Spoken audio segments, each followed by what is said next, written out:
Muchas gracias. Vamos a continuar muy rapidito, como hemos hecho hasta ahora en la mañana, porque el programa es muy apretado.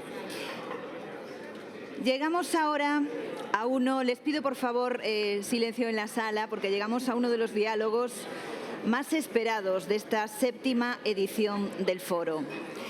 Tras 23 meses de guerra, la situación humanitaria en Gaza es crítica y la paz urge. Nunca hemos estado tan cerca de conseguir un avance, dicho con todas las cautelas. Pero saben que jamás ha aceptado en las últimas horas entregar los rehenes con algunas condiciones que pasan, por supuesto, por el cese inmediato de los bombardeos. La mesa que viene a continuación es una mesa que reúne en un diálogo posible a 2 personas de los 2 bandos para hablar y analizar los escenarios posibles de la deseada paz en la zona. Gracias por el silencio. Damos ya paso a nuestros nuevos invitados. Están con nosotros Samer Sinislavi, político activista palestino de Jerusalén, Ehud Olmert, primer ministro de Israel entre los años 2006 y 2009. Ambos van a hablar moderados por Pablo García Verdoy, ex representante permanente de España ante la Unión Europea y líder de asuntos políticos para Europa de JIC.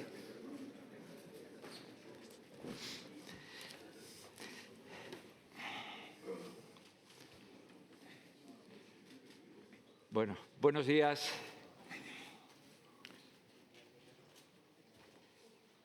Buenos días a todos y buenos días a este foro, a Mancio, amigos aquí. Bueno, esto es un momento muy especial, ¿no?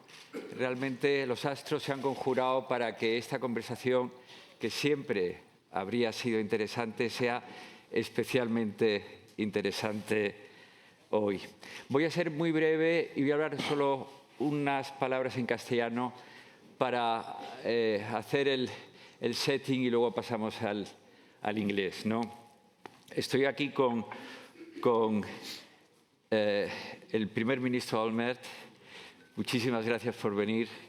Es un honor para nosotros tener una persona que ha tenido tantas responsabilidades y que ha tenido también tanta independencia a la hora de hablar del conflicto, de la posición de su país, de su gobierno y de la suya personal. Y luego a una persona que no conocía antes y que hemos tenido la oportunidad de hablar largo rato, Samer Sinislavi, que también con su trayectoria, con su actividad, con su arrojo, a pesar de haber estado en la cárcel, a pesar de haber sufrido persecución política, su independencia y su criterio inclusivo y de futuro, que nos va a impresionar a todos. Yo ya lo conozco un poco porque hemos tenido la oportunidad de hablar. Es una aportación extraordinaria a este debate en este momento tan importante.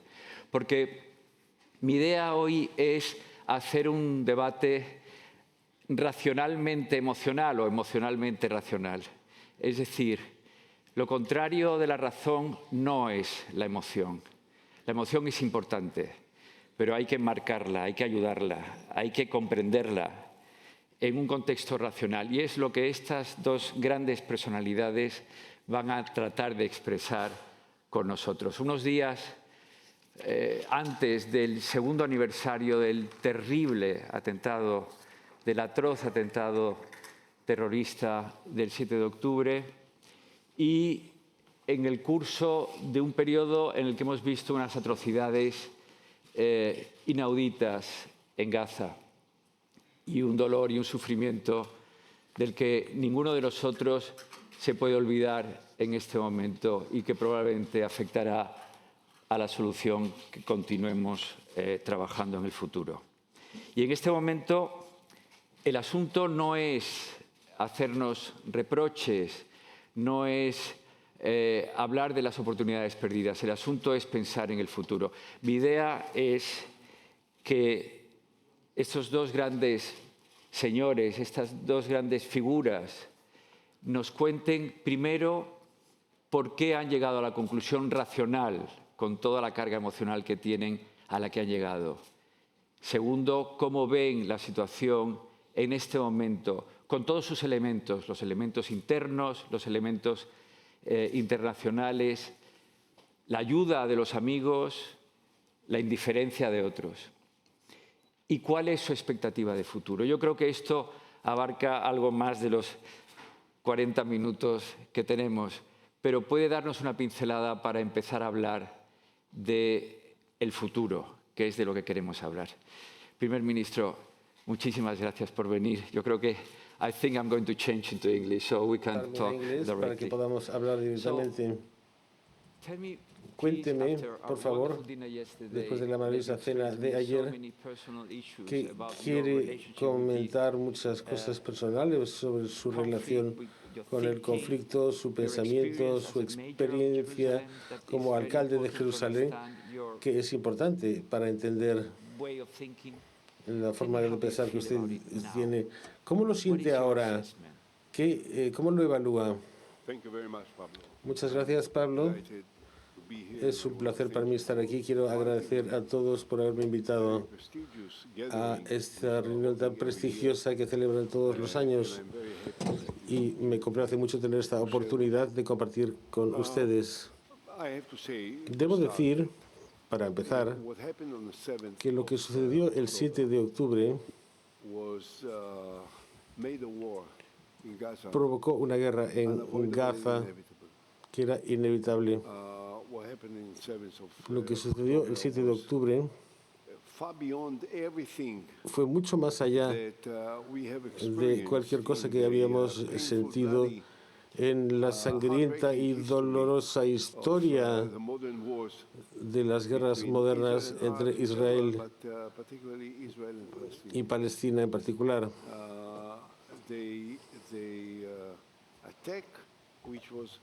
El atentado se centró sobre todo en civiles, no eran soldados, no eran objetivos militares, sino civiles. La matanza de personas en sus hogares, en sus salas, en sus habitaciones, vestidas con pijama, 37 niños masacrados, sus madres, los ancianos, de una forma tan brutal, horrorosa, no tenía precedentes. Israel se sintió traumatizada y quizás esto haya sido el pico del choque emocional que arrasó al pueblo de Israel en comparación de todo lo que hubiese sucedido en la historia moderna de las confrontaciones entre judíos y palestinos. Esto fue hace 2 años casi.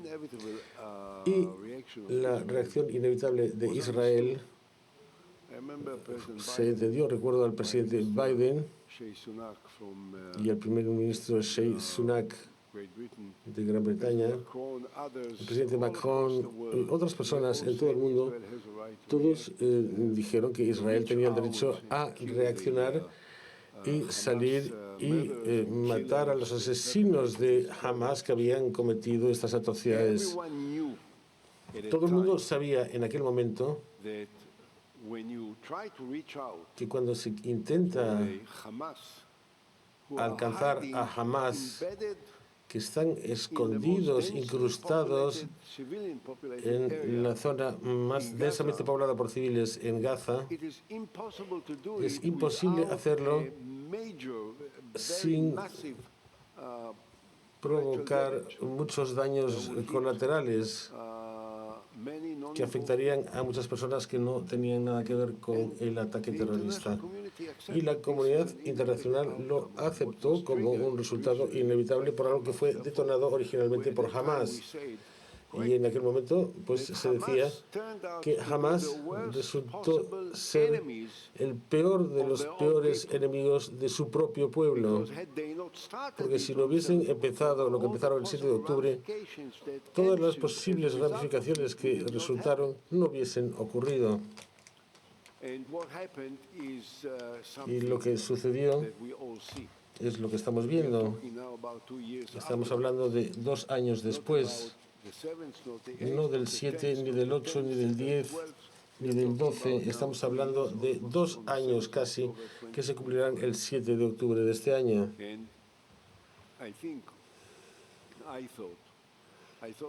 Yo pensé y ya pensaba al principio de 2024 en que fue tanto lo que hicimos militarmente que ya habría sido suficiente. Pero hay una cosa que el presidente Biden, cuando visitó Israel pasados 10 días, en esa primera vez en la historia moderna de Estados Unidos, un presidente vino a un terreno mejor en menos de 2 semanas después de haberse iniciado una guerra. Nunca había sucedido antes. Y entre muchas cosas que nos dijo, que fueron interesantes, importantes y emocionales y amistosas, y personalmente yo tenía buenas relaciones con él durante años, no estábamos en posiciones importantes en nuestros respectivos gobiernos. Lo que me dijo es que había una cosa en particular con profundísimo sentido y, por desgracia, ignorado por los líderes israelíes. Dijo: no se dejen ustedes consumir por la rabia y la ira que sienten ahora contra el pueblo palestino, porque les puede llevar mucho más allá de lo que realmente quieren ser. Y dijo, eso es el error que cometimos en Estados Unidos después del 11 de septiembre, y cometimos muchos errores a raíz de eso. No estoy seguro si el gobierno israelí en aquel momento estaba preparado, responsable, maduro, lo suficientemente inteligente o sensible para entender lo que se les dijo, y dejaron que la ira estallase. Y en algún punto la gente empezó a preguntarse, bueno, ¿se está haciendo todo esto? Se está destrozando, se está atacando a Israel con los todo tipo de armas, arrasando edificios. ¿Y qué objetivo? ¿Y cuál es el plan para el día después? ¿Quieren matar a los palestinos? ¿Quieren matar a Hamas? ¿Quieren matar a los luchadores de Hamas? Venga, mátenlos, mátenlos. Y yo empecé a decirme a mí mismo, le decía a mi pueblo, asumimos que matamos a todo Hamas, que no quede ni un miembro de Hamas vivo. Sigue habiendo 2.200.000 palestinos viviendo en Gaza. ¿Y qué vamos a hacer con ellos? ¿Cuál es el plan para el día después? ¿Queremos ocupar el territorio para siempre? ¿Queremos tener un control militar sobre los palestinos? Esto es la receta del sinfín del terror, del derramamiento de sangre, de la destrucción, que no acabará nunca. Sé que no he respondido a la pregunta que me hace usted, pero pido disculpas. No soy de las personas que responden las cosas que me preguntan, sino que quiero contar lo que quiero decir. Así que pido disculpas. Lo que quiero decir es lo siguiente. Nosotros hemos sido traumatizados y arrasados, chocados, de una forma en la que no había sucedido en toda la historia del Estado de Israel, volviendo al año 1948.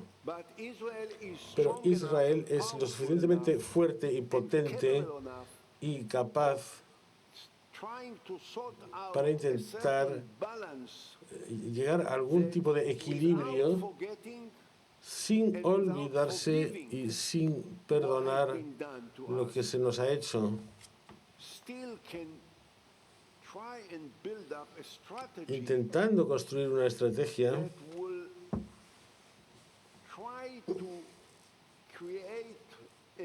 que intente crear un nuevo marco para una solución que se asegure de que no seremos atrapados en un círculo vicioso que va a volver todos los años con prácticamente lo mismo. Primer ministro, ¿puede interrumpirme? Sí, por supuesto. Me gustaría escuchar a Summer y primero tenemos que escucharle a él antes de avanzar a la siguiente parte. Mi abuela es español de Tel de Gran Canaria, but I will move to English. Voy a hablar inglés, es mejor. Bueno, es un poco complicado hablar con un ex primer ministro, no por su nivel, sino porque es uno de los mejores oradores que yo jamás haya conocido en mi vida. Voy a intentar estar a la altura. Yo nací en la ciudad de la que fue alcalde el señor Olmert durante 30 años en la vieja Jerusalén. Y antes de la primera intifada, voy a intentar un poco evitar hablar de Gaza en particular, pero hablaremos de ello luego. En la primera intifada nunca sentí el conflicto. Yo era musulmán, palestino, que iba a una escuela cristiana y forma parte de mi identidad ver toda esta diversidad en la ciudad. Los judíos iban a las sinagogas, los cristianos a las iglesias y los musulmanes a las mezquitas, hablando árabe o hebreo. Pero cuando ocurrió la primera intifada, yo tenía 14 años. De repente descubrimos el conflicto, mi generación y también la misma generación en Israel. Nos dio una identidad, nos sacó de dentro nosotros y ellos. Y fui a la cárcel durante 5 años porque empecé a arrojar piedras. Fui un miembro de Al-Fatah, el principal partido político en Palestina, y en la cárcel empecé a hablar con el otro lado, con los guardias, y desde aquel día seguí hablando con el otro lado. Y puedo contarles algo, después de 35 años de diálogo, este conflicto no sería complicado si empezamos a verlos en los ojos del otro lado. Y si entendemos el conflicto visto desde los ojos del otro lado, se reduce a 2 palabras. Seguridad para los israelíes. Para ellos el conflicto es inseguridad. Podemos encontrar ideología, pero eso es apenas el 15% de la sociedad israelí. Pero el 85% de los israelíes, si tuviesen que emprender un camino político o apoyar los 2 estados, sería una preocupación de seguridad. Y del lado palestino es solo una palabra: autodeterminación, o si lo queremos, dignidad humana. Si entendemos el conflicto, nos ayudará a pensarlo de una forma mejor. Y yo creo que el desafío ahora, debido a los cambios dramáticos de anoche, la declaración hecha por Hamas y la reacción del presidente Trump considerándolo un sí de Hamas, miremoslo como lo miremos, parece que se ha acabado la guerra y entramos en una nueva fase mucho más difícil con sus desafíos. ¿Cómo podemos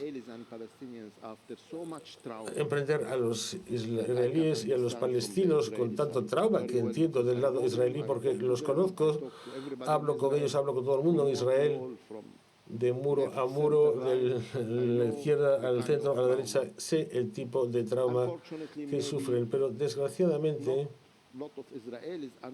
no muchos israelíes entienden el trauma del lado palestino, pero también estamos viviendo unos momentos muy traumáticos con 2 millones de personas viviendo en tiendas, en campamentos de refugiados en Gaza, porque Gaza ha sido totalmente borrada del mapa. Tenemos muchísimos desafíos y yo creo que tendría que haber muchos cambios en ambos lados. A lo mejor necesitamos cambiar, tenemos que cambiar de liderazgo, porque el desafío al que nos hemos enfrentado es el liderazgo en los últimos 20 años. Nosotros, los palestinos, hemos sido rehenes del presidente Abbas durante 20 años. Fue elegido en 2005 por un mandato de 4 años y consiguió manteniéndose. Yo soy de su partido, pero soy la voz de la oposición. Los primeros pasos para que podamos cambiar la dinámica de nuestra relación con Israel y con toda la región es cambiar el liderazgo. Es obligatorio, porque el presidente Abbas lleva tanto tiempo en el poder que ha hecho negocios con 8 primeros ministros de Israel de los 14 que ha tenido, desde Rabin hasta Bibi. Y no ha tenido éxito con ninguno de ellos. Ni cuando se planteó una oferta muy sólida y válida a día de hoy, que era la propuesta conjunta entre él y el antiguo ministro de Asuntos Exteriores de Palestina. Era válido en 2008 y no se aprovechó la oportunidad. Y ha estado también negociando con 6 presidentes americanos y no ha tenido éxito ninguno. Y a los 90 años me quiere convencer a mí y convencer al pueblo palestino de que tiene que seguirlo intentando a los 90 años de edad. Yo creo que tanto los israelíes como los palestinos merecen un mejor liderazgo. Los israelíes tienen elecciones pronto. Yo siempre digo que siempre, desde 1967 hasta hoy, estamos a unas elecciones de la paz. En cuanto podamos, todos juntos, pero sobre todo nosotros los palestinos y el mundo en general, si somos capaces de convencer al 51% de los votantes israelíes que voten por una coalición que abra las puertas al horizonte político, tendremos paz. Si no, todo se quedará como está. Incluso con el tsunami diplomático que está teniendo lugar ahora reconociendo el Estado palestino, yo encantado de ver cada vez más banderas palestinas en todas partes. Podremos llegar el reconocimiento de 197 países, pero si Israel no es uno de ellos, a mí como palestino no me va a ayudar. Como palestino, el único Estado que yo necesito convencer para que reconozca el Estado de Palestina es el Estado de Israel. Pero esto hace falta que empecemos a hablar con los israelíes. Por cierto, he aprendido algo. No responden a la presión. Si seguimos con una estrategia de intentar presionarles, van a ponerse más duros. La única forma de llevarlos en el sentido del horizonte político es llegar a su corazón y a su mente. Tenemos que convencerlos. El camino al estado de 2 soluciones no va por Madrid o Washington o el Cairo. Va por Tel Aviv, Ramallah, Jericó, y cada israelí, cada ciudad y pueblo de Israel y Palestina. Tenemos que convencer a las personas que asuman esta opción, y nadie está dándose cuenta de la importancia de intentar llegar a la precondición de la reconciliación para llegar a estos horizontes políticos, porque normalmente en los conflictos se trae la solución política como resultado de una conciliación. En nuestro caso tenemos que empezar con la reconciliación para sanar nuestros corazones que están heridos en ambos lados. Tenemos que limpiar los corazones, tenemos que luchar contra estos malos sentimientos, y entonces habrá un horizonte para una solución política. Muchísimas gracias por establecer la situación. Saber, creo que podemos seguir por este sentido. Creo que tenemos que trabajar un poquito más en la parte emocional para ambos de ustedes. Usted me contaba algo que yo quería compartir con el público ayer, que es el hecho de que cuando fue alcalde de Jerusalén y tuvo que cuidar tantos palestinos que vivían en su ciudad, allí usted se dio cuenta de lo importante que era el tener un nuevo marco, una nueva visión acerca del futuro del pueblo palestino dentro de Israel. Cuéntenos un poco más acerca de esta experiencia tan concreta de usted como alcalde de la ciudad de Salta. Inmediatamente lo hago, pero entre tanto quiero decir que me siento provocado a decir algo. Israel está siempre a una elección de la paz con los palestinos. Es cierto, el problema es que los palestinos siempre están un líder a la distancia de un líder de llegar a la paz con Israel. Esta contradicción es lo que es. Yo crecí desde el 1967, el evento de 1967, la guerra que ocurrió en 1967, fue un punto de inflexión histórico en Oriente Medio y quizás en todo el mundo. Antes del 67, Israel era un país muy pequeño, muy aislado, muy solitario. Y en aquel momento la gente no se acuerda. Pero, por desgracia, yo ya tengo suficiente edad para recordarlo en mi propia vida. En aquel momento, antes del 67, no teníamos relaciones ni cooperación militar con Estados Unidos. El que nos apoyaba era Francia.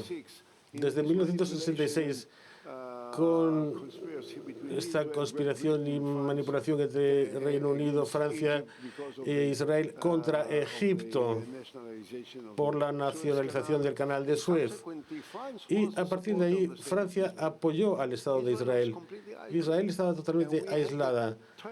Y tuvimos la sensación de que Israel estaba a punto de colapsar y ser totalmente aniquilada en 1967, porque no teníamos la suficiente fuerza ni capacidad de enfrentarnos a Egipto, a Siria y a Jordania con sus fuerzas combinadas que rodeaban a Israel por todos lados.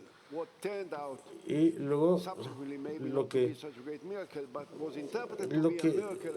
el milagro, o se interpretó como milagro, cuando habíamos devastado a todos y tomamos todo el Sinaí, toda Cisjordania, los altos de Golán y todos estos lugares tan importantes como Jerusalén oriental, el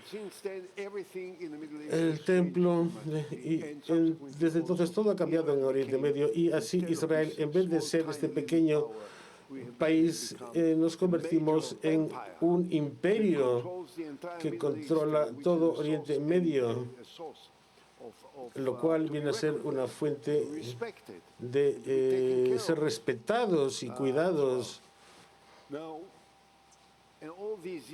En todos estos años se hablaba del futuro, qué vamos a hacer, qué no debemos hacer. Nos asentamos en los territorios, tomamos los territorios y tal y cual. Yo en aquel momento ya me estaba metiendo en la política de Israel, pero como muchos otros, y otros políticos, no solo en Israel, sino en todas partes, yo hablaba mucho, pero no tenía realmente experiencia ejecutiva de tratar con los asuntos y cuidar de los problemas en el día a día para poder entender la profundidad y la dimensión mayor, la dimensión humana, la dimensión nacional que forman parte del problema. Y así, en 1993, fui elegido como alcalde de Jerusalén. Hasta entonces yo ya había sido diputado y fui ministro en el gobierno y ya hice muchas cosas importantes, pero nunca había abordado la cuestión palestina. No como observador, no como filósofo, no como comentador político, sino como alguien que tiene que despertarse por la mañana y decidir si los niños de este barrio van a estudiar en esta escuela en particular y cuáles son las medidas que adoptamos para mejorar la carretera que les lleva hasta la escuela, que es básica para la calidad de su vida y tal y cual. Y luego me convertí en alcalde de Jerusalén y descubrí que hay dos ciudades. Una es la parte occidental, que era parte del Estado de Israel desde que se fundó, que es una ciudad moderna, O sea, una ciudad con una dimensión histórica muy profunda, que toca la fibra más sensible de cualquiera, incluidos los judíos, desde luego. Pero también una ciudad moderna, sofisticada, del siglo XXI. Bueno, aunque fui elegido en el 93, que aún era el siglo XX, pero bueno.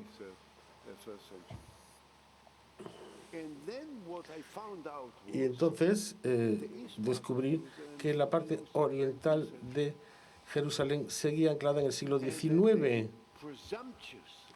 y su ambición presunciosa era la de unificar e integrar las dos ciudades para convertirla en una. Pero esto era muy artificial y no importaba lo que hiciésemos, no íbamos a poder hacerlo. Y yo me decía,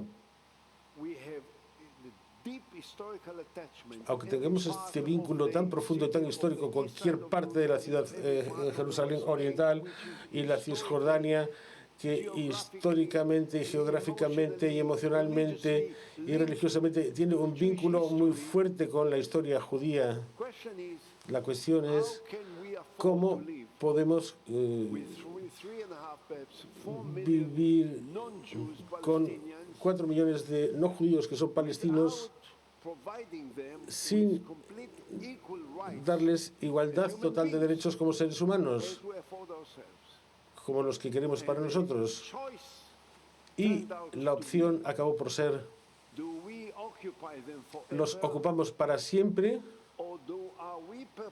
o estamos preparados a salir de territorios que pensamos que son parte de nuestra historia, pero que hay algo en el futuro que es más fuerte y más profundo, más potente que la memoria histórica del pasado? Yo entonces decidí que iba a dedicar mi vida a buscar una solución para el futuro a costas de la memoria del pasado, en vez de mantener nuestro futuro cautivo de las memorias de nuestra historia. Y es ahí cuando cambié. Es impresionante. Hay personas que piensan que cualquier político, cuando llega al poder o al cargo de primer ministro, tenía que haber sido antes alcalde o algo importante al nivel político, que tiene que tener experiencia política previa, porque, como usted bien dice, el hecho de que estaba abordando los problemas del día a día y adquirió experiencia política y conocimiento político. En este sentido, al haber distintos niveles de política, como hemos visto en Alemania u otros, hay distintos niveles de administración. Algunos tratan directamente con las personas y esto enriquece mucho la experiencia. Pero también tenemos que hablar un poco acerca del futuro, porque hemos hablado de las emociones, hemos hablado de la base de nuestro viaje sentimental en este periodo tan terrible. Pero tenemos ahora la oportunidad que se ha abierto recientemente y tenemos el plan de Trump, tenemos estas reuniones en Nueva York y estos debates que hubo en todas partes del mundo. Samur, ¿cómo ve usted la situación? Todos tenemos fe en que haya una solución y pensamos que podremos trabajarla, pero ¿cree usted ahora que la base, el fundamento político y también en la base regional es el momento adecuado de abordar esta solución con una visión muy optimista, o piensa usted que hay un elemento de un déjà vu, de otro plan más? ¿Cómo lo ve usted ahora? El señor Olmert ha mencionado el desafío del liderazgo del lado palestino. Hemos tenido solo 3 líderes en los últimos 100 años: Benjamin Hosseini, Yasser Arafat y Mahmoud Abbas. Y todos los errores, si queremos hacer una lista de todo lo que hemos hecho mal y otra lista de cuáles las oportunidades que nos hemos perdido, la lista son responsabilidades de 3 personas, y confíen en mí, ninguna persona fuera de estas 3 nos han preguntado o nos han consultado a nosotros, al pueblo, cuando se tomaron decisiones muy serias. no hubo referéndums. Y creo que ahora también estamos bajo el desafío del liderazgo. Estoy de acuerdo con usted, en primer lugar, necesitamos ser capaces, como israelíes y palestinos, con tanto trauma de ambos lados, y hay esta mezcla de dolor, tristeza, odio que está inundando nuestros corazones en ambos lados. Tenemos que dejar de ver o centrarnos solo en el 7 de octubre y el inicio de la guerra. Si nos quedamos ahí, pues a lo mejor tenemos que desviar un ojo y mirar hacia el futuro e intentar darnos cuenta de las oportunidades. Uno de los errores del 7 de octubre, cuando todos nos fuimos a dormir la noche del 6 pensando que había un gato, y al despertar no era un gato sino un dinosaurio. No era un problema de información, todo el mundo sabía lo que estaba pasando. Había un problema de imaginación. Nadie de los líderes de Israel o del mundo, o incluso nosotros como palestinos, no pensamos ni nos imaginábamos que iba a suceder esto. Y estamos en un momento parecido. Tenemos mucha información sobre los aspectos del desarrollo regional, la normalización con Arabia Saudí, paz con los palestinos, que cambiará la vida de Oriente Medio para otras personas también.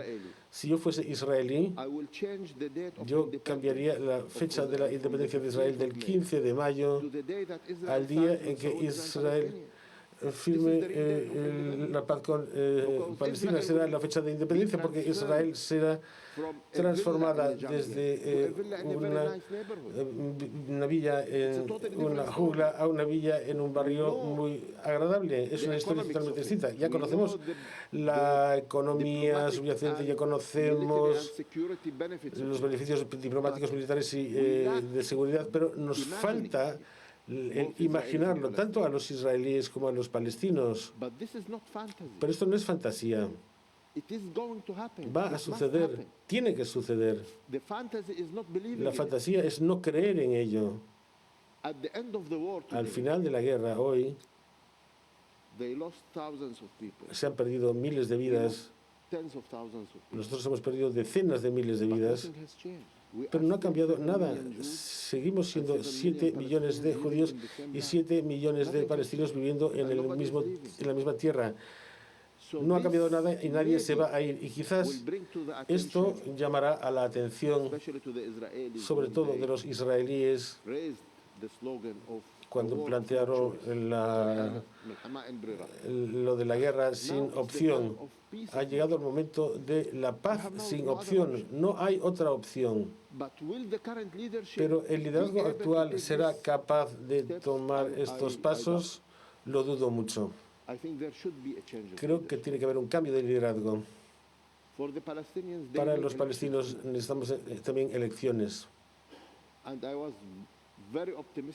Yo he sido optimista al ver la carta firmada por el presidente Abbas el 9 de junio, que dio una carta de garantías al presidente Macron y al presidente Trump, donde condenaba las atrocidades de Hamas oficialmente por primera vez, donde se comprometió al principio de cambiar el currículum palestino. Y lo más importante para mí como palestino, se comprometió en la página 4, párrafo 4, de celebrar elecciones legislativas y presidenciales en Palestina. Si Europa puede hacer algo para Oriente Medio, es que se celebren estas elecciones ante este tsunami diplomático, porque Europa, al reconocer el Estado palestino, no va a poder hacer nada por el Estado, pero el Estado podrá obtenerlo de los propios israelíes. Queremos que ustedes promuevan las reformas en Palestina. Si celebramos nuestras elecciones y vencemos a Hamas en estas elecciones, la única forma de vencer a Hamas no es continuando las operaciones militares. Esto no funciona. La única forma de derrotar a Hamas es con las urnas. Vamos y derrotamos a Hamas y traemos un liderazgo palestino que pueda decirle a los israelíes que ahora ya hay un cambio del lado palestino y que empezamos a pensar de forma diferente y que entendemos nuestras obligaciones con respecto a la seguridad de Israel. La estrategia palestina tiene que poner la seguridad de Israel algo de interés nacional. Si ven que lo ponemos en práctica todos los días y lo decimos en voz alta, que vencemos a Hamas, que hay un cambio en Palestina, entonces votarán en sus elecciones y también habrá cambios. El cambio de un lado va a provocar la motivación para que el otro lado también cambie, que tome pasos parecidos. Pero tenemos que entender este conflicto en los ojos de Israel y de Palestina y no solo a nivel de la ley internacional y de la diplomacia.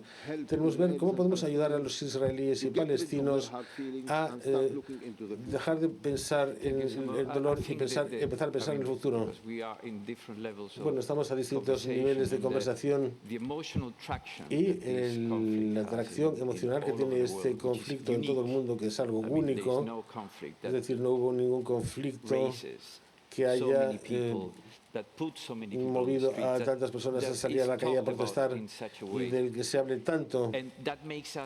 Y esto nos hace implicarnos emocionalmente, pero no tenemos los elementos racionales que nos están comentando ustedes en este debate, y lo vemos con los ojos de unas personas que se ven movidas o motivadas. Bueno, tampoco quiero entrar en muchos detalles, pero que están absolutamente chocados con lo que vemos en el día a día. Pero Samur ha dicho algo muy importante, señor ministro, primer ministro. No hay más opción que la paz. ¿Está usted de acuerdo? Bueno, luchar por la paz y defenderla durante los más de últimos 20 años antes de ser primer ministro y después también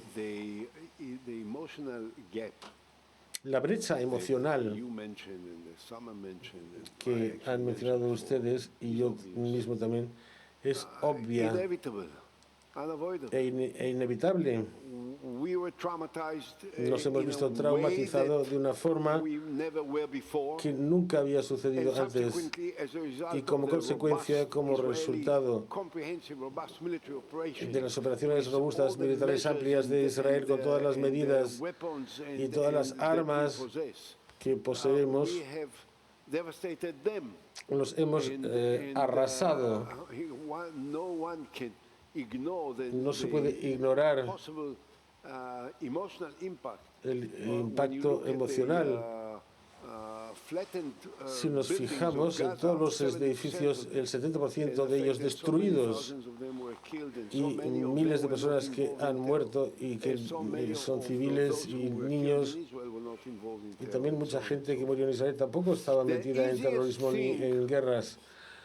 Lo más sencillo sería dejar que cada uno se dejase llevar con la ira, con la emoción, con el odio, con el deseo de venganza para siempre. Pero un día hay que preguntarse, bueno, pero ¿a dónde nos lleva esto? ¿A dónde vamos con esto? ¿Dónde voy a estar dentro de 5, 10, 20 años? Yo ya no pienso en mis hijos ni en mis nietos, que ya tienen edad para estar en el servicio militar. Estoy hablando de los nietos de ellos. ¿Qué es lo que le estamos ofreciendo a no ser el permanecer cautivos en esta ira y en este insulto y en esta emoción negativa? ¿Y de ahí a dónde vamos? Así que si queremos buscar una solución política, Solo hay una. Dos estados. No la separación, pero no es deportando una parte de la población a una esquina del mundo como OAI, que ya digo, no recuerdo su nombre, había propuesto. No sé. ¿Se acuerda usted de su nombre? El que dijo, vamos a deshacernos de toda la gente que vive en Gaza. Sí, ya me acordaré en algún momento. No, me falla la memoria ahora. Y digo, no voy a decir ni una sola palabra contra el presidente de Estados Unidos. Y ya ven ustedes que no estoy diciendo nada, ni su nombre menciono. ¿Qué estamos haciendo? Y pienso que solo hay una solución. Dos estados, palestino al lado del Estado de Israel. Y puedo contar algo más. Cuando hablo con las personas, y estoy seguro de que cuando lo digo ahora mismo, se plantearán ustedes, ¿de qué va este tipo? Este señor fue realmente un primer ministro. Es tan infantil, tan inocente, que se cree que esto se puede superar después de todo lo que hemos visto. Y yo lo digo, díganme ustedes, Francia y Alemania, después de la Segunda Guerra Mundial, pensaron que antes del final del siglo XX iban a ser los mejores amigos y aliados, y cooperando la forma en que la hacen, y los franceses y los alemanes y los británicos de todas las guerras que han tenido entre sí. Así que el no creer es renunciar a la fuerza motriz más importante para el ser humano, para crear cambio. Y me niego a rendirme a esta tentación. Estoy convencido y me convenzo cada mañana de que debo creer que esto es posible. Y también me obligo a mantener vivo el sueño. Ya sé que es muy difícil cuando no podemos soñar. Y yo digo, si no soñamos, ¿qué tenemos en la mente? Solo los problemas, las dificultades, las inseguridades, el odio, los recuerdos, los temores, los celos. Los sueños nos permiten volar por encima de los problemas y dificultades que tenemos que enfrentarnos, y pasamos a una nueva esfera donde nos podemos convencer a nosotros mismos y a otros que las cosas se pueden hacer y se deben hacer y se han de hacer. Y finalmente lo que hay que hacer es luchar. Si tenemos los sueños y tenemos el deseo, entonces tenemos que poder dedicarnos a luchar para conseguirlo. Y puedo decirles algo: el día en que haya paz entre Israel y Palestina está más cerca de lo que muchos de ustedes piensan. Habrá un Estado palestino en los territorios que muchos israelíes creen hoy día que les pertenecen, que originalmente, históricamente, si volvemos a la Biblia y leemos, formaban parte del legado y la tradición y la historia del pueblo judío. Pero si queremos dedicarnos solo al pasado y no intentar construir un futuro diferente, habrá que decir entonces, bueno, a lo mejor habrá sido mío en otros tiempos, pero para llegar a la paz, para poder de una vez y por todas superar el odio y las inseguridades y la falta de confianza que caracterizan a las relaciones entre nuestras naciones desde hace tanto tiempo, y convertirlo en algo diferente, hay que estar preparados para renunciar a algo, aunque pensemos que haya sido nuestro, porque hay una causa más noble y más alta, superior, un objetivo que es la paz para el futuro, que es algo superior al vínculo emocional con una cierta parte del territorio que estaba vinculado a nuestra historia. Y por eso creo que sí es posible. Lo que necesita, ya sé que estoy consumiendo mucho tiempo, me encanta escucharle, pero estoy hablando con el corazón en la mano. Requiere un liderazgo distinto. Summer ha hablado mucho de la necesidad de cambiar el liderazgo palestino y no estoy en desacuerdo con él, aunque tengo todo respeto por su líder, pero al mismo tiempo recuerdo que yo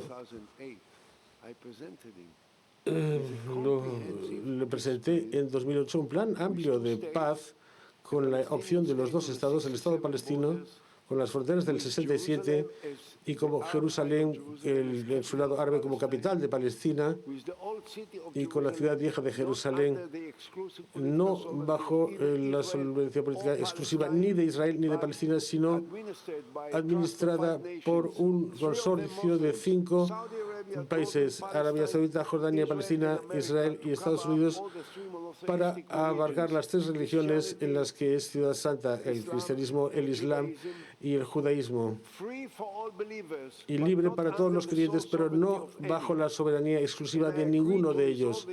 Y acordé resolver el tema de los refugiados dentro de las iniciativas de la Liga Árabe, que fueron confirmadas originalmente en 2002 en Beirut y reconfirmadas otra vez en 2007 en Riad. Esto era el sueño amplio de los palestinos, y yo se lo presenté a ellos y le dije: firma aquí, firma ahora y cambiemos la historia. Y al final, en el último momento, no tuvo la inspiración ni la visión y no firmó. Así que al fin de la jornada les voy a contar: yo creo en muchas cosas, pero creo en el liderazgo.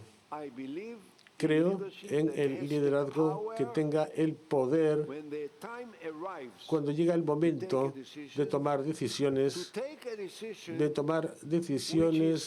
que a veces son lo opuesto a todo lo que hemos estado luchando y predicando y rezando y quejándonos. Es decir, es totalmente lo contrario, porque en ese momento es lo que marca la diferencia.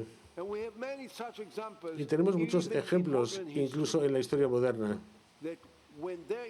que cuando hay un liderazgo que tenga el poder de hacer lo opuesto de lo que esa misma persona pensaba que era lo correcto en el pasado, esto es lo que cambia la historia y la eleva a nuevas alturas. Esto es lo que necesitamos ahora, y sé, ya veo a esta señorita que me mira y dice y pensará: ¿y qué les parece? Los líderes de ahora son capaces de tomar una decisión opuesta a todo lo que iban haciendo o diciendo o predicando toda su vida. No, desgraciadamente no. Hay que cambiarlos, tenemos que buscar unos nuevos y lo conseguiremos. Gracias. Please, we still have 5 minutes, so I'm going to go back to Samuel, because I mean, there is a very important element. Hay un elemento muy importante que subyace a todo el debate. Usted ha hablado del ejemplo franco-alemán, que es fascinante como precedente. En el ejemplo franco-alemán se demostró que las instituciones, que construir las instituciones fue la condición para llegar a este nuevo encuadramiento de diálogo y paz. Pero este caballero aquí me contaba que pensaba que la reconciliación, que significa la reconciliación real y personal, tiene que venir antes de construir las instituciones. Así veo una perspectiva diferente. Me gustaría unir a ambos para ver hacia dónde podemos ir ahora. Tenemos que confiar y negociar en lo que nos une, que es la humanidad. Hacemos cosas terribles los unos a los otros, pero nadie puede cuestionar que somos ambos seres humanos buenos. Tenemos que revitalizar esto.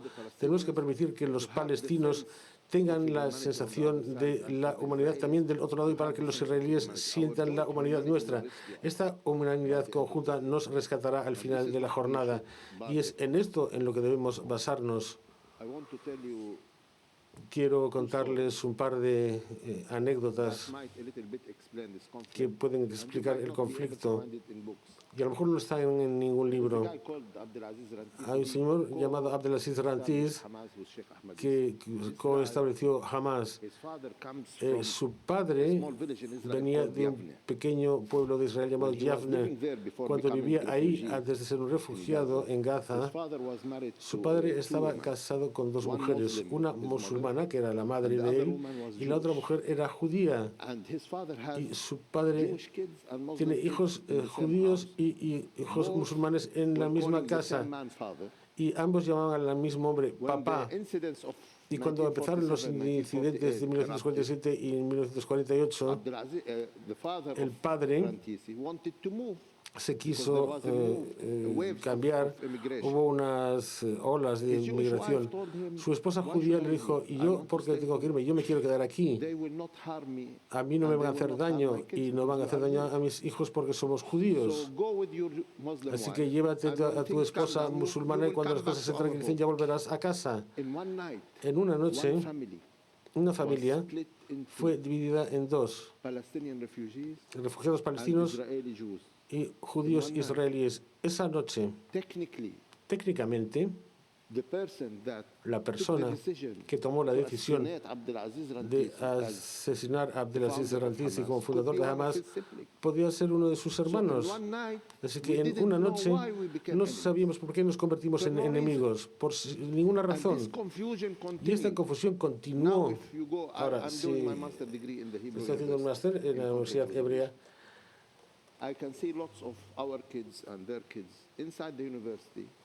veo a muchos de nuestros hijos y a los hijos de ellos llevando una cadena con el mapa. La diferencia entre israelíes y palestinos es que los israelíes ponen el mismo mapa con los Altos de Golán y los palestinos ponen el mismo mapa pero sin los Altos de Golán. Y ambos colgantes se fabrican en la misma fábrica en China. ¿Estos críos realmente quieren lanzar al otro lado al mar? Van a la misma universidad, van al mismo aula, escuchan al mismo profesor o profesora y hacen investigación en el grupo, cada uno con su colgante, y trabajan juntos. Por ADN somos capaces de coexistir, pero estamos confundidos hasta el nivel de que hace algunos meses, en abril, yo estuve en un congreso de la derecha. Me invitaron a hablar en una conferencia de la derecha y en un panel había dos señoras de derechas con el colgante, son judías, y le pregunté, señoras, ¿dónde compraron estos colgantes? Dijeron, en la ciudad vieja. Y le dije, pues han comprado el colgante que no es, este es el de Hamas, del río hasta el mar. Así que estaban tan confundidas que se están usando los símbolos del otro lado y no se nota la diferencia. Este tipo de confusión es el desafío. Un buen líder, un buen liderazgo puede traer la confianza de arriba hacia abajo. No hay tiempo de construirla de abajo hacia arriba. En las próximas elecciones tenemos que tener un liderazgo como el del señor Olmert, que sea capaz de decir basta, hay que acabar con esto, y tener en cuenta a las personas en este viaje para empezar a entender este conflicto de una mejor manera. Este conflicto no es quién está conectado con la tierra, quién pertenece o quién no pertenece. Este conflicto es sobre una cosa: cómo pertenecemos ambos lados. Y yo creo que 3.500 años de coexistencia, de convivencia, que fue la tendencia, solo ha sido el último siglo en que todo se ha estropeado. Esta historia común nos ayudará a encontrar un futuro en común. Nos falta liderazgo y punto. Pablo. Yeah. You will allow me one sentence, okay? Yeah. I don't want to. How long the sentence? Complex. With many subordinates and things like that. Okay. Pablo, ¿me permitirás una Look, frase? this guy, Samer, Este tipo, Samir, es un palestino from East Jerusalem. del este de Jerusalén. Yo fui su For a period alcalde of time, 10 years. durante un periodo de tiempo, 10 años, no nos conocíamos. Nos conocimos hace un par de años y nos hicimos amigos. Number one, register Así que in your mind. hay que registrar en nuestras mentes cuando nos preguntamos, ¿es posible? ¿Es posible que en el medio de la guerra, en el medio de una guerra sangrienta, en el medio de este sufrimiento de los palestinos e israelíes, que un palestino muy conocido, que es muy conocido en su comunidad, y un israelí relativamente conocido, que también es relativamente conocido en su comunidad, no solo que se conozcan, sino que se hagan amigos y que vayan por el mundo, a distintas partes del mundo, junto con la persona que no pudo venir hoy, el señor Dr. Nasser Kilwahu, que fue el ministro de Asuntos Exteriores de la Autoridad Palestina y el embajador de las Naciones Unidas, y el sobrino de Arafat, que forma parte de nuestro grupo y que es amigo mío ahora, que esta amistad se crea en el medio de todos estos asesinatos, de toda esta lucha y toda esta sangre. Entonces, lo que se puede hacer a nivel personal e íntimo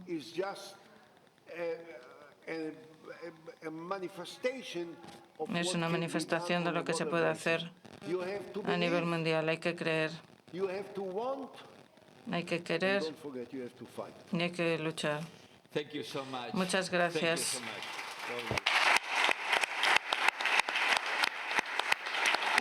Thank you. Give me your hand. Thank you. Thank you very much. Thank you.